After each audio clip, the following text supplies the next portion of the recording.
Un principio eterno, omnipresente, infinito e inmutable, del cual nada se puede afirmar porque trasciende el poder de la concepción humana y cualquier especulación o comparación solo podría empequeñecerlo. Es el tema inicial de este libro. Este principio no es un ser, ni un ente, ni algo que pueda definirse con los términos de la filosofía o la religión ordinarias. Es la raíz sin raíz de todo lo que fue, es o será. Es la causa sin causa, el origen absoluto de todo lo manifestado, aunque en sí mismo permanece inmanifestado. Este principio, en su aspecto más abstracto, es el punto de partida de las especulaciones de la filosofía esotérica que este libro pretende exponer. El párrafo anterior representa una reflexión profunda sobre un principio espiritual que se sitúa más allá de la comprensión humana y que nos sirve como fundamento para la exploración filosófica y esotérica. Este análisis espiritual se puede desglosar en varios aspectos clave. El primero de ellos es la naturaleza del principio eterno. La descripción de este principio como eterno, omnipresente, infinito e inmutable nos sugiere una realidad trascendental que trasciende el tiempo y el espacio, y este principio no se limita a las categorías humanas de existencia, lo que implica que es fundamental para la comprensión del universo, pero al mismo tiempo es inalcanzable para la mente humana. Esta dualidad entre lo inefable y lo esencial es un tema recurrente en muchas tradiciones espirituales, donde lo divino y lo absoluto se presenta como algo que no puede ser completamente comprendido o definido. La raíz sin raíz y la causa sin causa. Estas expresiones evocan una noción de origen que es a la vez fundamental y misteriosa, la raíz sin raíz, que implica que este principio es la fuente de toda la existencia, pero no puede ser localizado o definido en términos convencionales. La causa sin causa refuerza la idea de que este principio es autoexistente y no depende de nada más que su propio ser.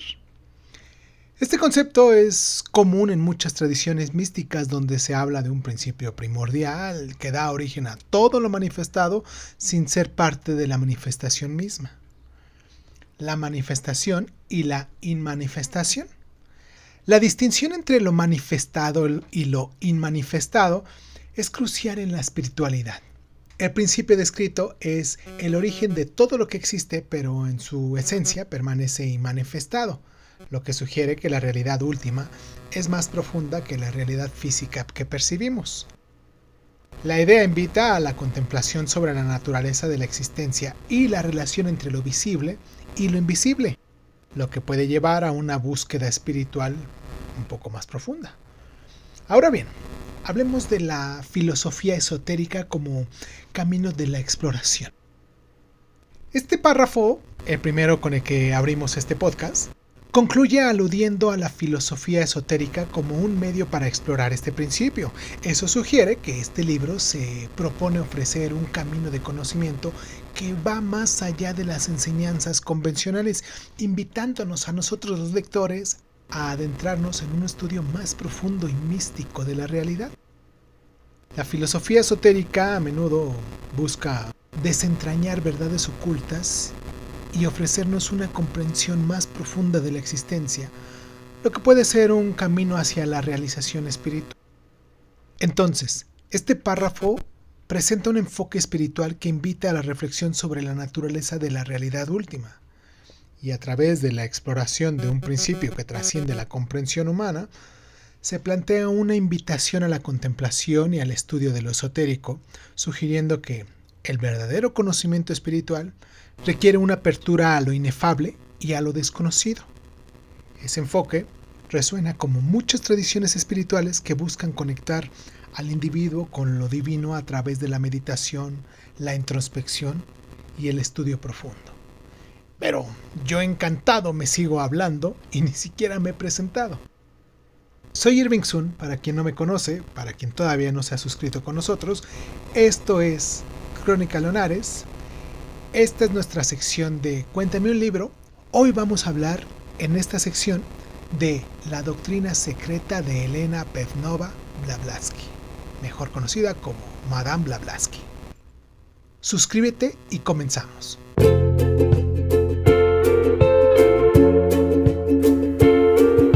Hola, bienvenidos a Crónica Lunares de Sun. Yo soy Irving Sun. Escúchanos en tu plataforma favorita. Y si quieres tener acceso preferente, dale al botón de membresías en YouTube y ahí encontrarás audios exclusivos para miembros de este canal. Y sin más ni más, ¿qué tal si comenzamos?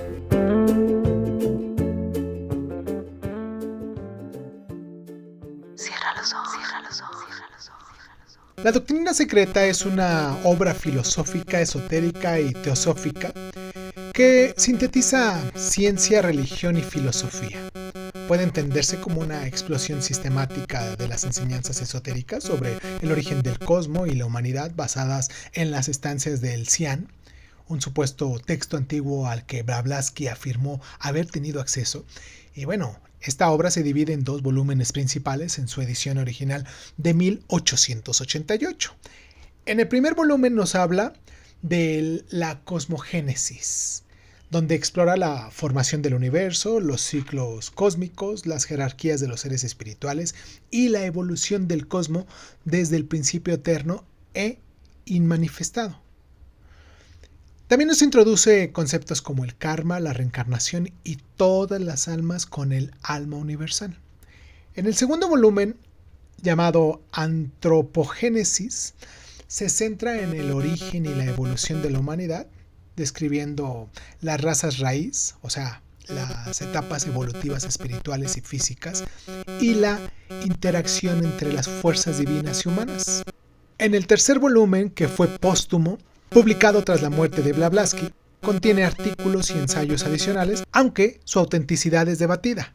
La obra entonces nos propone una sabiduría primordial que subyace todas las religiones y filosofías, desafiando así las visiones materialistas y dogmáticas de la ciencia y la religión de esa época, y de la época actual también. Blavatsky argumenta que esta sabiduría, transmitida por maestros de la sabiduría antigua, revela la interconexión de todo lo que existe y el propósito espiritual de la evolución humana. Hablando de las estancias del Xi'an, que son un texto fundamental en la tradición teosófica, que se considera una recopilación de sabiduría antigua y esotérica, se dice que estas estancias son parte de un cuerpo de enseñanza que provienen de una fuente oculta y que abordan temas profundos sobre la naturaleza de la existencia, la evolución espiritual y la relación entre el ser humano y lo divino.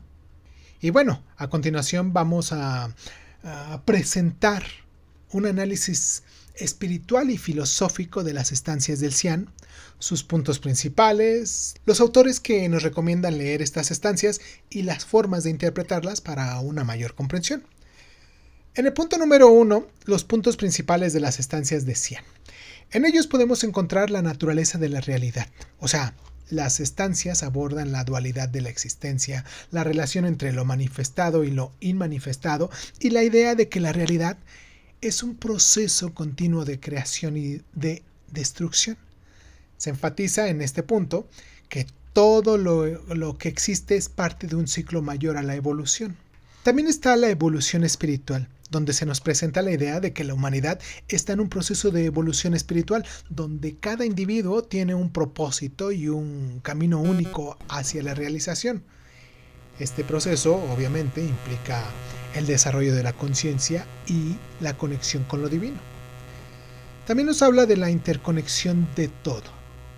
Las estancias subrayan la interconexión de todas las formas de vida y la unidad subyacente de la existencia. En este punto se enfatiza que cada ser es una manifestación de la misma esencia divina. Está el conocimiento esotérico, donde se hace hincapié en la importancia del conocimiento esotérico y la sabiduría oculta que se considera esencial para la comprensión de la realidad y el desarrollo espiritual. Este conocimiento no es accesible a todos y se requiere un esfuerzo consciente para poder ser comprendido. Los autores que nos recomiendan en su conocimiento o en su estudio son Blavatsky, Elena Petrovna Blavatsky, Madame Blavatsky, En su libro del día de hoy, La Doctrina Secreta, obviamente fundadora de la Sociedad Teosófica, autora más prominente asociada con las estancias del Xi'an, presenta y comenta sobre las estancias, argumentando que contienen verdades universales que han sido transmitidas a lo largo de toda la historia. También está Annie Besant. Recuerden sacar su hojita para que puedan ir apuntando todos estos autores. Ella es otra figura clave de la teosofía. Annie Besant también escribió sobre las estancias y su significado, enfatizando su relevancia para la comprensión de la espiritualidad y la evolución humana. Otro de los autores es Charles Leadbeater. Este teósofo y clarividente también exploró las enseñanzas de las estancias, aportando su perspectiva sobre la espiritualidad y la percepción de la realidad. Y bueno, hay varias formas de interpretar las estancias de Xi'an. Una de ellas es mediante el estudio conceptual. Para una mayor comprensión, es esencial estudiar las estancias en el contexto de la filosofía teosófica y las enseñanzas de Blavatsky. Esto entonces nos implica familiarizarnos con todos estos conceptos. También se pueden estudiar o interpretar por medio de la meditación y la reflexión, ya que la meditación sobre los conceptos representados en las estancias pueden ayudarnos a internalizar sus enseñanzas. La contemplación de la interconexión con todas las cosas y la búsqueda de la unidad con lo divino son prácticas recomendadas. También en la comparación con otras tradiciones espirituales, ya que comparar las enseñanzas de las estancias con otras tradiciones espirituales como el hinduismo, el budismo o el misticismo cristiano, puede proporcionar una perspectiva más amplia y a su vez enriquecernos con la comprensión de los temas tratados. Y por último está la aplicación práctica, algo muy importante en este tipo de enseñanzas, porque integrar las enseñanzas de las estancias en la vida cotidiana puede ser una forma efectiva de comprender su significado. Entonces, esto implica vivir de manera consciente, cultivando la comprensión, la unidad y el servicio hacia los demás. En conclusión, las estancias del Xi'an representan un compendio de sabiduría esotérica que nos invita a una reflexión profunda sobre la naturaleza de la existencia y el propósito espiritual de nosotros los seres humanos, y a través de su estudio y las prácticas de sus enseñanzas, los buscadores espirituales pueden encontrar un camino hacia una mayor comprensión de sí mismos y del lugar que tenemos en el universo. La obra de autores como Blavatsky, Besant y Leadbeater proporciona un marco valioso para poder así explorar todas estas ideas, mientras que la meditación, la reflexión y la aplicación práctica de sus enseñanzas nos pueden facilitar un viaje de transformación personal y espiritual. Desde un punto de vista literario, La Doctrina Secreta es una obra densa, compleja y muy erudita, escrita en un estilo que combina prosa filosófica, exégesis mitológica y lenguaje simbólico.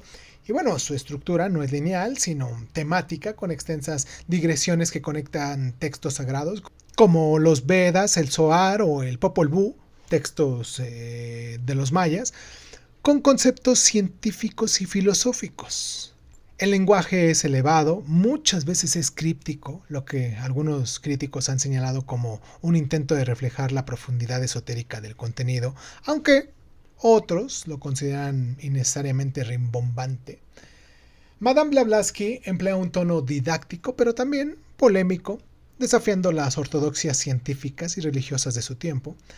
La obra carece de un arco narrativo tradicional, pero su narrativa, por decirlo de algún modo, implica que es la revelación progresiva de las verdades ocultas, guiando a nosotros los lectores desde lo abstracto, o sea, el cosmos, hasta lo concreto, la humanidad. La repetición de ideas y la falta de un índice claro en algunas ediciones también ha sido criticadas, pero su riqueza simbólica y su ambición interdisciplinaria la convierten en un texto único. Espiritualmente, La Doctrina Secreta es un pilar del movimiento teosófico que busca la unidad de todas las religiones y la exploración de verdades universales. Madame Blavatsky presenta un sistema cosmológico que integra conceptos orientales, o sea, karma, reencarnación, ciclos cósmicos, con esoterismos occidentales como la cábala, el hermetismo. Y bueno, la obra enfatiza la evolución espiritual del alma a través de las múltiples vidas y también la existencia de una jerarquía de seres divinos que guían todo el cosmos. Su mensaje central es que la humanidad debe despertar de su naturaleza divina y trascender el materialismo. El texto apela a muchos lectores interesados en el misticismo, la metafísica y la búsqueda de un propósito superior. Sin embargo, y digo sin embargo, su enfoque en textos secretos como las estancias del Dician han generado escepticismo, ya que no hay evidencia histórica de su existencia fuera de las afirmaciones de Blavatsky. Aún así, su impacto en la espiritualidad moderna es innegable, al popularizar ideas que hoy son comunes en el movimiento del New Age. También socialmente, la doctrina secreta surgió en un contexto de crisis espiritual del siglo XIX, cuando el auge del positivismo científico y el declive de la religión tradicional dejaron a muchos buscando respuestas alternativas. Madame Blavatsky, por su lado, como fundadora de la Sociedad Teosófica, respondió a una demanda al ofrecer una síntesis que reconciliaba ciencia y espiritualidad. Entonces, esta obra tuvo un impacto significativo en movimientos de liberación cultural, como lo es en la India, donde influyó en líderes como Mahatma Gandhi, quien reconoció que las enseñanzas de Blavatsky avivaron el orgullo nacional y el interés por la filosofía hindú. Sin embargo, Blavatsky fue una figura controvertida, acusada de charlatanería y plagio por algunos críticos como William Emmett Coleman, quienes señalaron que parte de esta obra parecían derivar de textos budistas y ocultistas sin ningún tipo de atribución adecuada. Y a pesar de las críticas, su capacidad para conectar culturas orientales y occidentales marcó un hito en el diálogo intercultural y en la popularización del esoterismo en el mundo moderno. Pero bueno, ya que sabemos más o menos de qué trata esta obra, o todos estos tomos, hablemos de Elena Petrovna Blavatsky, mejor conocida como Madame Blavatsky. Fue una escritora, ocultista y teósofa rusa, figura central de la fundación del movimiento teosófico. Nació el 12 de agosto de 1831, el 31 según el calendario juliano, en Yekaterinslav, hoy Dnipro, allá en Ucrania, entonces siendo este parte del Imperio ruso. Su padre, Piotr Alexievich Hans von Rosenteif, era un coronel de origen alemán, y su madre, Elena Andreyevna Fradevna, era una novelista y aristócrata rusa. Blavatsky creció en una familia noble, con acceso a una educación privilegiada, aunque fue mayormente autodidacta. Tras la muerte de su madre en 1842, fue criada por sus abuelos en Saratov, donde mostró un talento como pianista y un interés precoz por el esoterismo, influenciada por la biblioteca masónica de su bisabuelo. A los 17 años se casó con Nikifor Vasilievich Blavatsky, un hombre mucho mayor que ella, pero abandonó el matrimonio al poco tiempo y comenzó a viajar. Entonces, en sus viajes y su formación esotérica, Blavatsky afirmó haber viajado por Europa, América, India y Egipto entre los años de 1849 y 1873, estudiando con maestros de la sabiduría antigua en el Tíbet, aunque estas afirmaciones carecen de corroboración histórica. Y durante este periodo desarrolló habilidades psíquicas y un conocimiento profundo de religiones y filosofías orientales y occidentales. En 1875 fundó la Sociedad Teosófica en Nueva York con Henry Street Olcott y William Quan Yunze, con el objetivo de estudiar el ocultismo, promover la fraternidad universal y explorar las verdades espirituales comunes en todas las religiones. Escribió Isis sin velo en 1877, una crítica a la ciencia y a la religión dogmáticas. La doctrina secreta, obra de la cual estamos hablando el día de hoy, que es su obra cumbre, la escribió en 1888. Y otros trabajos incluyen, por ejemplo, La clave de la teosofía y La voz del silencio. Fue acusada de fraude por la Sociedad para la Investigación Psíquica en 1885, que cuestionó la autenticidad de sus fenómenos psíquicos. También enfrentó críticas por supuestos plagios en sus escritos, y a pesar de todo ello, mantuvo un seguimiento global. Falleció el 8 de mayo de 1891 en Londres tras una larga enfermedad, dejando un legado duradero en el esoterismo y la espiritualidad moderna.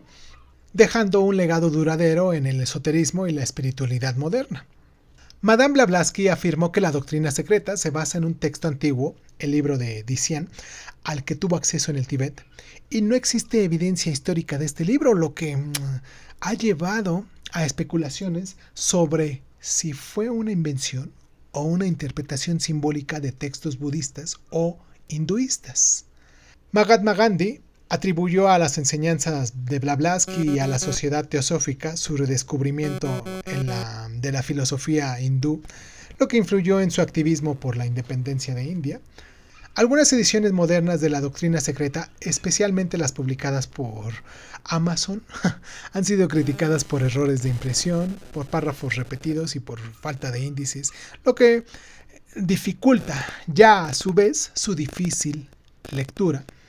Los lectores han clasificado estas ediciones como una vergüenza para una obra de tal importancia. Blavatsky fue descrita como una sabia iluminada por sus seguidores y como una charlatana por sus críticos. Su carisma y su audacia para desafiar las normas de su época la convirtieron en una figura fascinante y controvertida. Ya en el año de 1887, gravemente enferma, Blavatsky afirmó haber recibido la visita de un maestro tibetano que le dio la opción de morir o de completar la doctrina secreta. Y obviamente, su decisión de continuar refleja su compromiso con toda esta obra. Blavatsky fue influenciada por una amplia gama de fuentes que integró en este libro de la doctrina secreta. Por ejemplo, los Vedas, el Bhagavad Gita, el budismo tibetano, el taoísmo, que estudió durante sus supuestos viajes a India y el Tíbet. También está influenciada por el esoterismo occidental, o sea, la cábala judía, el hermetismo, la masonería y las obras de ocultistas como Eliphas Levi y Paracelso. Y aunque criticaba el materialismo científico, Blavatsky se inspiró en teorías evolucionistas de Darwin y en conceptos astronómicos para articular su cosmogénesis. Y bueno, utilizó también una mitología comparada, textos como el Popol Vuh, los mitos egipcios y griegos que usó para argumentar una religión primordial común. Y ha influenciado, este libro de la doctrina secreta, ha tenido un impacto profundo en la literatura, en la espiritualidad y en la cultura. Autores como W.B. Yeats o James Joyce se interesaron por la teosofía y las ideas de Blavatsky influyeron también en el simbolismo y en el modernismo literario. H.P. Lovecraft, por ejemplo, aunque siendo crítico, se inspiró en los mitos cósmicos de Blavatsky para su horror cósmico. La obra también sentó las bases del movimiento del New Age, influyendo en figuras como Alice Bailey, Judo Stein con su antropofosía y Jiddu Krishnamurti. En pintores como Wassily Kandinsky y Pierre Mondrian, interesados en el misticismo, también encontraron inspiración en las ideas teosóficas de Blavatsky. Y además de Gandhi, la teosofía influyó en movimientos de reforma social en India y en el feminismo esotérico, al promover la igualdad espiritual entre todos estos géneros. Y bueno, ya que llegamos a esto, te preguntarás, o me preguntarás, Sun, ¿por qué habría de leer la doctrina secreta? Un monumental libro con tantos tomos. Y te diré, leer la doctrina secreta es una invitación a explorar las profundidades del conocimiento esotérico y a cuestionar las narrativas convencionales sobre el origen del universo y la humanidad. Aunque debo de confesar que es densa y desafiante, la obra nos ofrece una visión unificadora, ya que conecta ciencia, religión y filosofía, apelando a quienes buscan una comprensión holística de la existencia. También por su relevancia histórica, ya que es un documento clave para entender el resurgimiento del esoterismo en el siglo XIX y su impacto en la espiritualidad moderna. También por el desafío intelectual, muchísimo desafío intelectual, por su complejidad que nos invita a nosotros los lectores a reflexionar críticamente sobre sus temas como el karma, la reencarnación y la evolución espiritual. Y por último, si ninguno de los puntos anteriores es suficiente, por su inspiración personal. Para quienes se interesan por el crecimiento espiritual, esta obra propone un camino de autoconocimiento y una conexión con lo divino. Si te apasiona el misticismo, la metafísica y la historia de las ideas, este libro de la doctrina secreta es una puerta hacia el universo de la sabiduría antigua, reinterpretada para un mundo moderno, y aunque requiere mucha paciencia y mucha atención, su riqueza conceptual recompensa a todos los que se animen a leerla y sean perseverantes. Ok, después de 25 minutos de haber estado hablando de este enorme libro, y dado que La Doctrina Secreta no es una novela, no hay una historia con desarrollo lineal, pero ciertos pasajes y frases son fundamentales para su impacto filosófico y su rol en la exposición de las ideas teosóficas. Y a continuación vamos a hablar de algunos de los más representativos, con su contexto y su relevancia. Claro, sin preocuparme por spoilers, ya que no hay una trama ficticia. Del volumen 1, llamado Cosmogénesis, nos habla del proemio. La frase es la siguiente. Dice: no hay más religión más elevada que la verdad. Esta máxima, adaptada por la Sociedad Teosófica, aparece en el proemio y encapsula el objetivo de Blavatsky. Busca una verdad universal más allá de los dogmas religiosos o científicos. La importancia de esta frase es que resume la misión de su obra y su rechazo a las divisiones sectarias, promoviendo la espiritualidad inclusiva. También en el volumen 1, igual en Cosmogénesis, nos habla de la estancia 1 en el Sloka 1, que dice: la mente universal no era, pues aún no había Ein Sof para contenerla. Esta línea nos introduce a las estancias de Dician, describiendo el estado precósmico antes de la manifestación del universo, donde todo era potencialidad.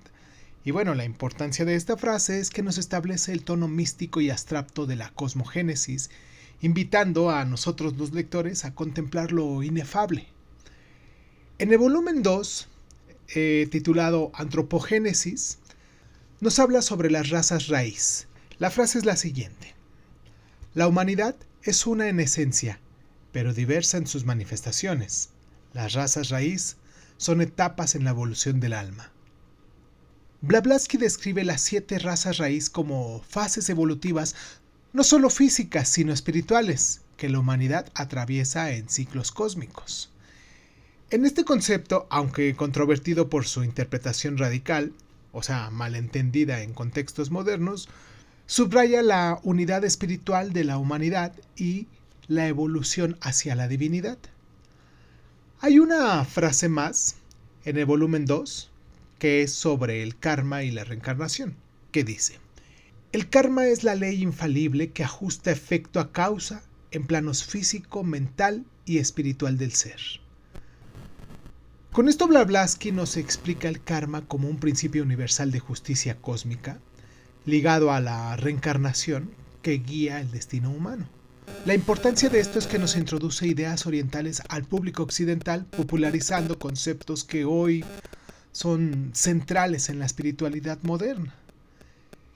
Estos son algunos de los pasajes muestra, ya que la obra abarca cientos de temas, y por eso recomiendo explorar las estancias de Cian en el volumen 1, por su poesía mística y los capítulos sobre las razas raíz, en el volumen 2 por su visión evolutiva, aunque se requiere un glosario para términos sánscritos y esotéricos, o sea que si pueden tener a la mano un diccionario de términos esotéricos, sería importante para que pues no se pierda el hilo y sea un poquito más sencillo de poder leer esta gran obra, ¿no?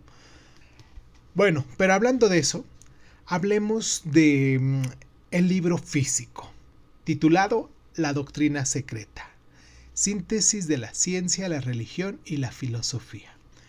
El libro que tengo aquí en mis manos es de la editorial Kier.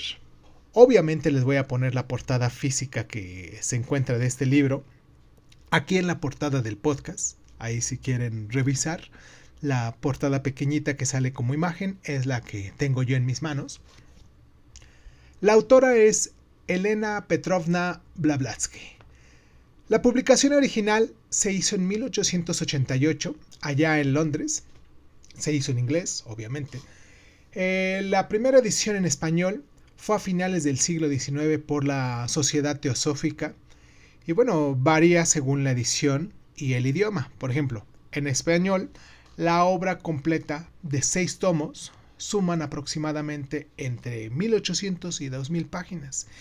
Porque cada tomo tiene entre unos 300 y 350 páginas. La edición en inglés consta de 2 volúmenes y es un total de 1473 páginas. La estructura es el volumen 1, que habla sobre la cosmogénesis, las 7 estancias de Dician, sus comentarios y los apéndices. En el volumen 2 habla sobre la antropogénesis, que nos habla de las 12 estancias de Dician y con sus comentarios. Y en el volumen 3, que es póstumo, ya después de que falleció esta Madame, nos habla sobre artículos misceláneos, o sea, una recopilación de escritos que hizo ella y que se dice que pues son falsas. Esta fue publicada en el año de 1897 y consta de 600 páginas. Las mejores editoriales en español, como esta de Editorial Kier, que es argentina, nos ofrece ediciones completas en 6 tomos con traducciones citadas y letra grande, y es muy recomendada por su calidad también. Está la editorial Hop aquí en México, que publica una versión completa también en 6 tomos del año 2023, con una buena distribución en América Latina. También están las ediciones de la Sociedad Teosófica, con traducciones gratuitas y de muy bajo costo, y estas son las que están disponibles en línea y que las pueden descargar fácilmente en algunas de las páginas de la Sociedad Teosófica. Y bueno, aquí les voy a pasar un dato. Hay que evitar las ediciones de Amazon Kindle porque hay algunas versiones digitales que tienen errores de impresión, también tienen párrafos repetidos y, hasta donde he leído, también le falta el índice. Y es muy importante tener el índice porque así nos vamos guiando en lo que vamos leyendo, ¿no? Hablemos de las traducciones, ¿les parece? Por ejemplo, las primeras traducciones datan de finales del siglo XIX, realizadas obviamente por la Sociedad Teosófica. Hay varias traducciones notables, entre ellas incluyen a las de Fabiana Terraza, basada en la edición de Point Loma, que está gratuita en línea, y también las de la editorial Kier, que están revisadas para incluir glosarios teosóficos. Hay algunas ediciones modernas como las de Bajalibros, que son digitales y no permiten descargarlas, lo que esto nos limita su uso. Está en formato de tapa dura, tapa blanda y ebook. Como les digo, son 6 tomos que se venden juntos o por separado, según la editorial. Más o menos la edición del Sótano, que es la edición completa de 6 tomos, actualmente estará en unos $100 aquí en México. En forma individual estará entre $5 y $18 según la editorial. Y hablando de disponibilidad, está en librerías esotéricas, plataformas de Amazon, Casa del Libro, El Sótano y los sitios, lo más importante, los sitios de la Sociedad Teosófica. Espero que con esto les haya ayudado un poquito a escoger el libro, también que les haya interesado en su lectura. Me gustaría mucho que nos dejaran aquí en la cajita de los comentarios. Este es el primer libro que hablamos sobre este género y pues por consiguiente me gustaría mucho conocer sus comentarios para ver si seguimos abordando estos temas o no, según la respuesta que pudiéramos tener. Recuerden que nosotros hablamos de literatura contemporánea, antigua y todo eso, pero más que nada es literatura, o sea, novelitas de ficción, a lo mejor novelas históricas, alguna que otra cosa, pero sobre teosofía o espiritualidad o esoterismo casi no abordamos mucho el tema, y eso que tenemos un día muy especial que es el martes cuando abordamos estos temas. Pero me gustaría mucho que si les llama la atención sobre estos temas y quieren que sigamos hablando sobre esto, pues igual yo me puedo seguir documentando, seguirles diciendo sobre lo que yo he estudiado, sobre lo que yo he entendido, mi filosofía con respecto a esto y pues nada, les mando un abrazo, espero que se encuentren muy bien. Agradezco mucho el tiempo que se toman para descargarnos, para llevarnos con ustedes en sus actividades y pues esto fue Crónica Leonares, yo soy Irving Sun y nos escuchamos la próxima. Pero no se vayan, esperen tantito. Voy a leer en voz alta la primera parte, la evolución cósmica de las 7 estancias del libro secreto de Dician. Algo que normalmente no hay mucha documentación. Lo voy a leer en voz alta, espero les guste y pues ahora sí, nos escuchamos la próxima. Parte primera. La evolución cósmica. 7 estancias del libro secreto de Dician. No existía algo ni existía nada. El resplandeciente cielo no existía, ni la inmensa bóveda celeste se extendía en lo alto. ¿Qué cubría todo? ¿Qué lo cobijaba? ¿Qué lo ocultaba? ¿Era el abismo insoldable de las aguas? No existía la muerte, pero no había nada inmortal. No existían límites entre el día y la noche. Solo el uno respiraba inanimado y por sí, pues ningún otro que él jamás ha habido. Reinaban las tinieblas y todo el principio estaba velado, en la oscuridad profunda, en un océano sin luz. El germen hasta entonces oculto en la envoltura hace brotar una naturaleza del fervor cálido. ¿Quién conoce el secreto? ¿Quién lo ha revelado? ¿De dónde? ¿De dónde ha surgido esta multiforme creación? Los dioses mismos vinieron más tarde a la existencia.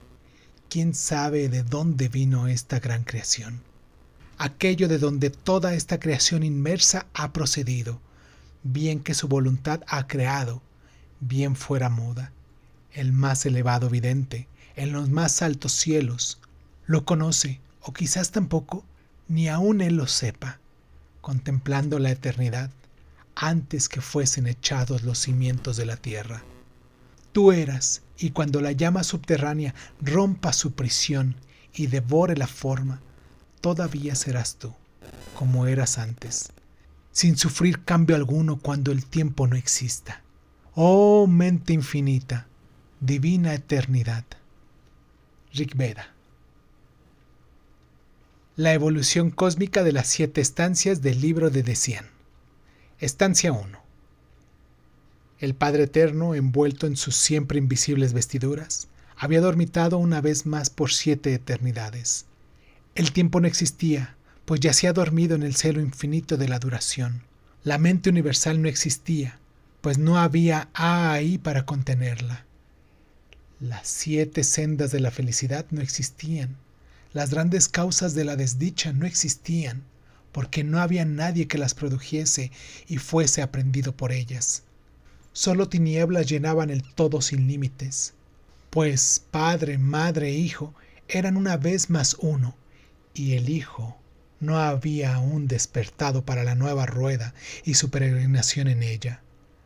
Los 7 señores sublimes y las 7 verdades habían dejado de ser, y el universo, el hijo de la necesidad, estaba sumido en Paraprishpana para ser exhalado por aquello que es y sin embargo no es.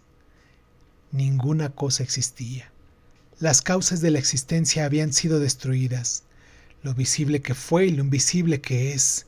permanecían en eterno no ser, el único ser. La forma una de existencia, sin límites, infinita, sin causa, se extendía sola en sueño sin ensueño, y la vida palpitaba inconsciente en el espacio universal, en toda su extensión de aquella omnipresencia que percibe el ojo abierto de Dagma. Pero, ¿dónde estaba Dagma cuando Alaya del universo estaba en Paramarta? Y la gran rueda era Anupadaraka. Estancia 2. ¿Dónde estaban los constructores, los brillantes hijos de la aurora de Mambatara? ¿En las tinieblas desconocidas? ¿En sus Al-I Paranishpana? Los productores de la forma, deriva de la no forma, que es la raíz del mundo. La Devarati y Esbarabat reposan en la felicidad del no ser. ¿Dónde estaba el silencio? ¿En dónde los oídos para percibirlo? No había silencio ni sonido, nada, salvo el incesante hálito eterno, para sí mismo ignoto. La hora no había sonado todavía, el rayo no había brillado aún hacia dentro del germen, la Matripatma aún no se había henchido, su corazón no se había abierto todavía para recibir el rayo único y caer después, como 3 en 4, en el regazo de Maya. Los 7 no habían nacido todavía del tejido de luz. El padre-madre Esbahat era solo tinieblas y Esbahat estaba en tinieblas. Estos 2 son el germen y el germen es uno. El universo aún está oculto en el pensamiento divino y en el divino seno. Estancia 3. La última vibración de la séptima eternidad palpita a través del infinito. La madre se hincha y se ensancha de dentro a fuera como el botón de loto. Cunde la vibración y sus veloces alas tocan al universo entero y al germen que mora en las tinieblas. Tinieblas que alientan sobre las dormidas aguas de la vida. Las tinieblas irradian la luz y la luz emite un rayo solitario en las aguas, dentro del abismo de la madre. El rayo traspasa el huevo virgen. El rayo hace entremecer al huevo eterno y desprende el germen no eterno que se condensa en el huevo del mundo. Los 3 caen en los 4. La radiante esencia viene a ser 7 interiormente, 7 exteriormente. El luminoso huevo, que es 3 en sí mismo, cuaja y se esparce en coágulos blancos como la leche, por toda la extensión de las profundidades de la madre. La raíz que crece en los abismos de los océanos de la vida. La raíz permanece, la luz permanece, los coágulos permanecen, y sin embargo, Aeolo es uno. La raíz de la vida estaba en cada gota del océano de la inmortalidad, y el océano era luz radiante, la cual era fuego y calor y movimiento. Las tinieblas se desvanecieron y no fueron más. Desaparecieron en su esencia misma, el cuerpo del fuego y agua, del padre y madre. He aquí, oh Lanu, al radiante hijo de los 2, la gloria refulgente sin par, el espacio luminoso, hijo del negro espacio que surge de las profundidades de las grandes aguas obscuras. Él, Aeolo, el más joven, Él brilla como el sol. Es el resplandeciente dragón divino de la sabiduría. El 1 es 4 y 4 toma para sí 3. Y la unión produce el Sap, en quienes están los 7 que vienen a ser los Tridasha, las huestes y las multitudes. Contémplale levantando el velo y despegándolo del oriente y occidente. Ocúltalo de arriba y deja verlo de abajo como la gran ilusión. Señala los sitios para los resplandecientes y convierte lo superior en un mar de fuego sin orillas y el uno manifestado en grandes aguas. ¿Dónde estaba el germen y dónde estaban entonces las tinieblas? ¿Dónde está el espíritu de la llama que arde en tu lámpara, oh Lanu? El germen es aquello y aquello es la luz, el blanco hijo resplandeciente del oscuro padre oculto. La luz es llama fría y la llama es fuego y el fuego produce el calor y da lugar al agua, el agua de la vida en la Gran Madre. El Padre Madre teje una tela, cuyo extremo superior está unido al espíritu, luz de la obscuridad única, y el inferior de la materia, su extremidad de sombras. Esta tela es el universo, tejido con las dos substancias hechas en uno, que es Svaravat. Se ensancha cuando el soplo del fuego se extiende sobre ella, se contrae cuando el aliento de la madre la toca. Los hijos se disgregan entonces y se esparcen para volver al seno de su madre, al final del gran día, y de ser de nuevo unos con ella. Cuando se enfría se hace radiante, sus hijos se dilatan y contraen dentro de sí mismos y en sus corazones. Ellos abarcan el infinito. Entonces Svaravat envía a Foad para endurecer los átomos. Cada uno es parte de la tela, reflejando al Señor que existe por sí mismo. Como un espejo, cada cual a su vez viene a ser un mundo. Estancia 4. Hijos de la tierra, escuchad a vuestros instructores, los hijos del fuego. Sabed que no hay aquí ni primero ni último, porque todo es un número que procede de lo que no es número. Aprended lo que nosotros que nacimos de la primitiva llama hemos aprendido de nuestros padres, del resplandor de la luz. El rayo de las eternas tinieblas surgen en el espacio de las energías despertadas de nuevo, el 1 del huevo, el 6 y el 5, después el 3, el 1, el 4, el 1, el 5, el doble 7, la suma total. Y estas son las estancias, las llamas, los elementos, los constructores, los números, los arupa, los rupa y la fuerza o el hombre divino, la suma total. Y del hombre divino emanaron las formas, las chispas, los animales sagrados y los mensajeros de los sagrados padres dentro del Santo Cuatro. Este era el ejército de la voz, la divina madre de los 7, los destellos de los 7 que están sometidos a los servidores del primero, del segundo, del tercero, del cuarto, del quinto, del sexto y del séptimo de los 7. Estos son llamados esferas, triángulos, cubos, líneas y modeladores. Pues así se sostiene el eterno Nidana, el Oi Hau. El Oi Hau es las tinieblas, el ilimitado, el que no es número. Adi, Nidana, es la Babad, el 1. El Adi Sanad, el número, pues él es 1. 2. La voz de la palabra, es Barabat, los números, pues él es 1 y 9. 3. El cuadrado sin forma. Y luego estos 3, encerrados dentro del círculo, son el cuarto sagrado. Y los 10 son el universo Arupa. Luego vienen los hijos, los 7 combatientes, el 1, el octavo excluido, y su aliento que es el hacedor de la luz. Después, los segundos 7, que son los Lipika, producidos por 3. El hijo desechado es 1. Los hijos soles son innumerables. Estancia 5. Los 7 primordiales. Los 7 primeros soplos del dragón de la sabiduría producen a su vez el torbellino de fuego con sus sagrados alientos de circulación giratoria. Ellos hacen de él el mensajero de su voluntad. El Disyu se convierte en Fohat, el hijo veloz de los hijos divinos, cuyos hijos son los Lipika. Llevan mensajes circulares. Fohat es el corcel y el pensamiento, el jinete. Él atraviesa como el rayo las nubes de fuego. Da 3 y 5 y 7 pasos a través de las 7 regiones superiores y de las 7 inferiores. Alza la voz y llama a las chispas innumerables y las reúne. Él es su conductor, el espíritu que las guía. Cuando comienza su obra, separa las chispas del reino inferior, que se ciernen y tiemblan gozosas de sus radiantes moradas, y forma con ellas los gérmenes de las ruedas. Las coloca en las 7 direcciones del espacio y una en el centro, la rueda central.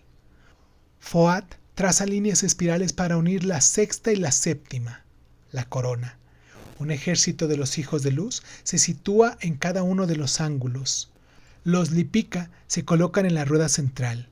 Dicen ellos, esto es bueno. El primer mundo divino está dispuesto. El primero, el segundo. Entonces el divino Arupa se refleja en Chayaloka, la primera vestidura de Anupadaka. Foat da 5 pasos y construye una rueda alada en cada ángulo del cuadrado para los 4 santos y sus huestes. Los Lipika circunscriben el triángulo, el primero uno, el cubo, el segundo y el pentáculo dentro del huevo. Este es el anillo llamado no se pasa, para los que se trasciende y asciende, para los que durante el Kapha está marchando hacia el gran día. Sed con nosotros. Así fueron formados los Arupa y los Rupa, de la luz única, 7 luces, de cada una de las 7, 7 veces 7 luces. Las ruedas vigilan el anillo. Estancia 6. En el poder de la Madre de la Misericordia y Conocimiento, Wang Jing, la triple de Guan Shan Jing, que reside en Guan Jing Ten, Foat, el aliento de su progenie, el hijo de los hijos, habiendo hecho salir de las profundidades del abismo inferior la forma ilusoria de Shen Tang y los 7 elementos. El veloz y radiante Uno produce los 7 centro laya, contra los cuales nadie prevalecerá hasta el gran día. Sed con nosotros, y asienta el universo sobre estos eternos fundamentos, rodeado a Shen Tang con los gérmenes elementales. De los 7, primero 1, manifestado, 7 ocultos, 2 manifestados, 5 ocultos, 3 manifestados, 4 ocultos, 4 producidos, 3 escondidos, 4 y un Swan revelados, 2 y una mitad ocultos, 6 para manifestarse, 1 para dejar aparte. Últimamente, 7 pequeñas ruedas girando, una dando nacimiento a la otra.